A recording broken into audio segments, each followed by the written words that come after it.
Hello అందరికీ, ఈరోజు నేను మీకు నా మార్నింగ్ రొటీన్ చూపిస్తున్నానండి. ఇది వచ్చేసి ఇడ్లీ పిండి కలిపి పెట్టుకున్నాను పిల్లలకి ఇడ్లీ వేయడానికి. ఇది వచ్చేసి దోశ పిండి అండి. దోశ పిండి కూడా కలిపి పెట్టుకున్నాను. పిల్లలకి ఒక్కొక్కళ్ళకి ఒక్కొక్క బ్రేక్ఫాస్ట్ కావాలండి. ఒకళ్ళేమో ఇడ్లీ అంటారు, ఒకళ్ళేమో దోశ అంటారు, ఇంకా వాళ్ళ ఇష్టం. ఇంకొకళ్ళైతే పూరి కూడా అంటారు. ఇది వచ్చేసి పాలు కూడా పెట్టేసాను పొయ్యి మీద. బియ్యం కూడా మట్టి కుండలో కడిగి పెట్టేసుకున్నానండి. మావయ్య గారి కోసం టీ కూడా రెడీ అయిపోయింది.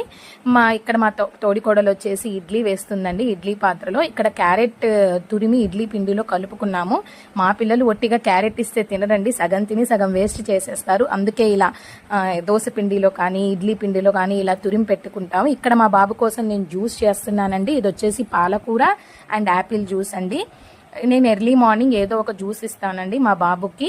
పాలకూర యాపిల్ జ్యూస్ కానీ, క్యారెట్ జ్యూస్ కానీ, బీట్రూట్ జ్యూస్ కానీ, ఏదో ఒకటి జ్యూస్ చేసి ఇస్తాను ఎర్లీ మార్నింగ్. ఇక్కడికి వచ్చేసి నానబెట్టిన బాదం